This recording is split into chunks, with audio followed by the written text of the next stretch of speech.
Assalamualaikum warahmatullahi wabarakatuh. Apa kabar semua teman-teman? Jumpa lagi bersama kami ya di channel Kang Teknik. Di video kali ini kita bertemu dengan kulkas SAP 2 pintu ya.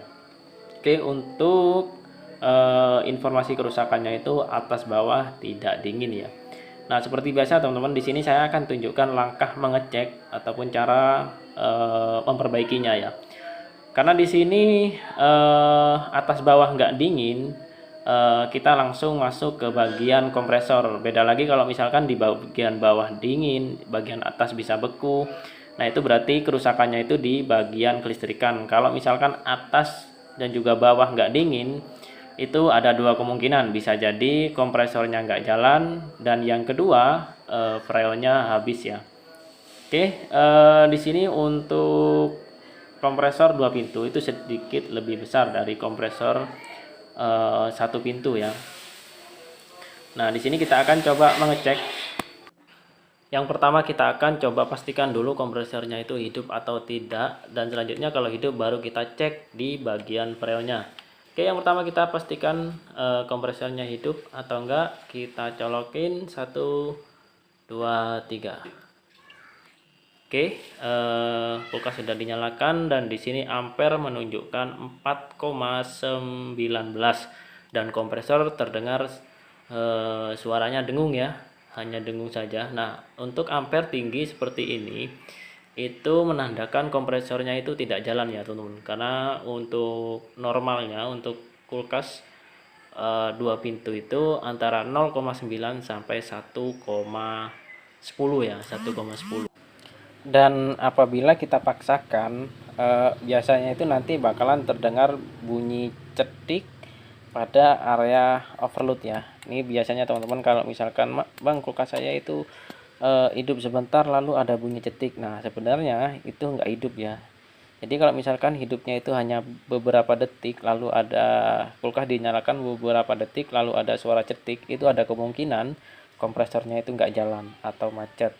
Nah, kompresor macet bisa disebabkan dari kompresor, juga dari kompresor ataupun dari relay yang mengalami kerusakan. Jadi untuk di bagian overload kita nggak perlu ganti.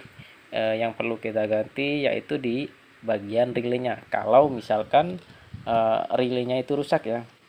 Namun kalau misalkan relaynya itu nggak ada kerusakan, kita bisa langsung menjumper ya. Kita langsung menjumpernya. Nah, selanjutnya sebelum melakukan penjumperan ataupun sebelum kita tes langsung ya kompresornya, alangkah baiknya kita akan mengecek juga untuk di bagian voltase pada listriknya. Karena kalau misalkan voltasenya itu sampai drop, kompresor itu nggak bakalan jalan ya. Di sini untuk voltase cukup bagus, berada di 214 ya. Itu masih bagus. Kalau misalkan udah berada di bawah 170 ataupun di bawah 180, itu menandakan kompresornya itu drop ya teman-teman. Maksud saya itu listriknya yang drop ya. Jadi teman-teman bisa cek dulu, pastikan dulu listriknya itu udah normal, udah bagus, baru teman-teman bisa perbaiki ya. Karena kalau misalkan kita perbaiki nanti bakalan kembali seperti itu lagi. Nah, buat yang nggak punya tang ampere, kalau misalkan teman-teman mempunyai meteran yang pulsa atau yang token, teman-teman bisa cek di bagian tokennya itu, tekan tombol 41 lalu enter, nanti bakalan muncul voltasenya, keluarnya berapa. Normalnya itu 200 sampai 230 ya, normalnya seperti itu. Kalau misalkan sampai di bawah banget, bahkan bisa mencapai 140, itu ada kemungkinan bisa jadi dari listriknya ya teman-teman ya. Jadi saran saya listriknya diperbaiki dulu.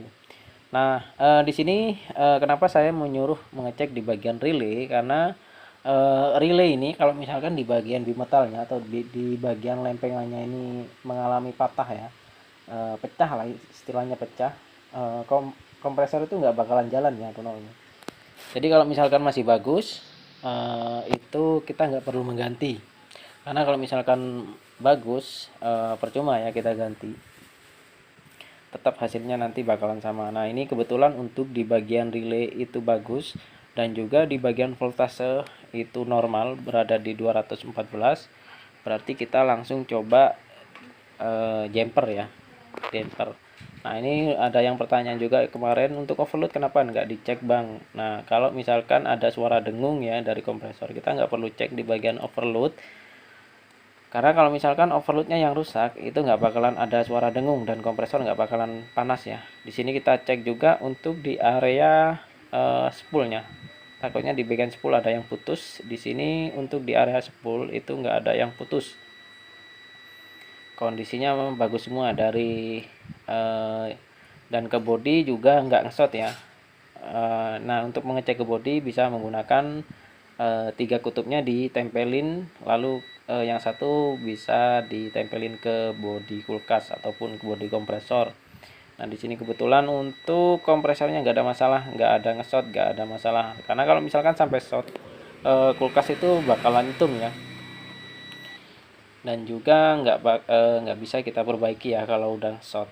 Nah, selanjutnya karena di sini kompresornya itu masih aman ya untuk di bagian spool, ini ada kemungkinan terjadi macet untuk di area piston. Nah, sekarang kita coba lakukan penjemperan ya, karena untuk spoolnya masih aman semua. Kita akan coba jumper.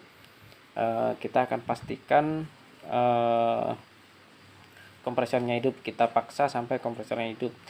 Dan sekedar catatan, dengan cara di jumper ini bisa jadi nggak bisa hidup ya, atau bisa juga berhasil, bisa juga enggak lah istilahnya.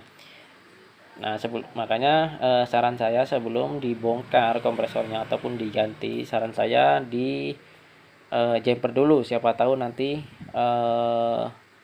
dengan cara di jumper kompresornya bisa hidup. Dan alat apa aja untuk menjumper kompresor kulkas. Nah, di sini coba saya sederhanakan, lebih saya sederhanakan ya.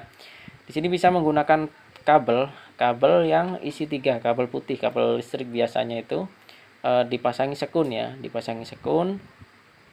Lalu teman-teman masukkan ke bagian kutub-kutub pada CRS-nya ya. Nah, ini kita masukkan. Dan selanjutnya teman-teman bisa tandai dulu untuk warna kabelnya.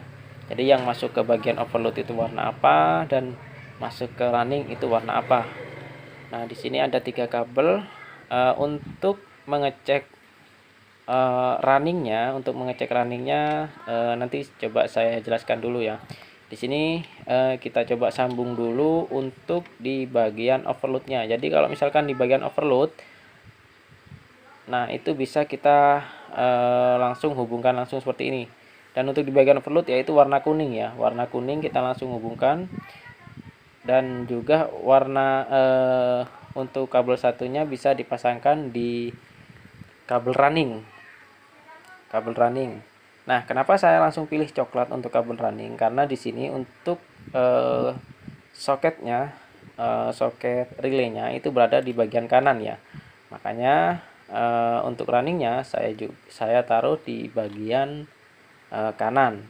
Jadi running itu mengikuti dari relay ya. Kalau relaynya di kanan, teman-teman bisa pasang di bagian kanan. Kalau misalkan di bagian kiri, teman-teman bisa pasang di bagian kiri. Oke, di sini kita akan coba pasang dulu untuk tang ampernya. Kita coba langsung lakukan penjemperan ya.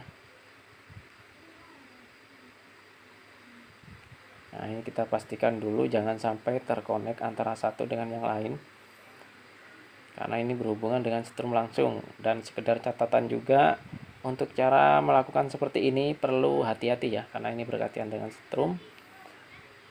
Nah, tinggal kita konekin seperti ini. Jadi dari starting kita konekin ke running. Nah, nantinya bakalan keluar percikan api. Nah, keluar percikan api ini teman-teman jangan khawatir. Karena kalau misalkan kita connect seperti itu bakalan keluar percikan api. Nanti istilahnya itu kita jumper itu seperti ini. Jadi di jumper langsung sampai kompresor hidup. Kalau misalkan nggak hidup, diamkan sejenak baru kita coba lagi. Nah, ini kita coba lagi, namun masih belum berhasil ya kompresornya. Ini udah bisa kita pastikan macetnya parah. Nah, bisa kita ketok-ketok seperti ini untuk kompresornya. Dan di sini kalau misalkan kita jumper berulang-ulang seperti ini, kompresornya itu nggak mau hidup. Solusi terakhir ya, kita bisa potong freonnya, kita buang freonnya. Dan kalau misalkan nggak berhasil juga, nah itu perlu kita lakukan pembongkaran ya untuk di bagian kompresornya. Jadi kurang lebihnya langkah-langkahnya seperti itu, atau bisa diganti ya, diganti dengan kesepakatan dari pelanggan teman-teman sendiri ya. Nah ini karena kebetulan ini udah nggak bisa ya, ini ada kemungkinan udah macet parah, perlu kita bongkar. Nah jadi udah nggak bisa kita paksakan ya. Oke, sampai di sini dulu video dari kami, semoga bermanfaat ya. Mungkin kalau misalkan ada yang perlu ditanyakan, boleh tulis di kolom komentar. Kurang lebihnya caranya seperti itu ya, step-stepnya. Jangan lupa dukung channel kami dengan cara tekan tombol like-nya dan juga subscribe-nya. Assalamualaikum warahmatullahi wabarakatuh.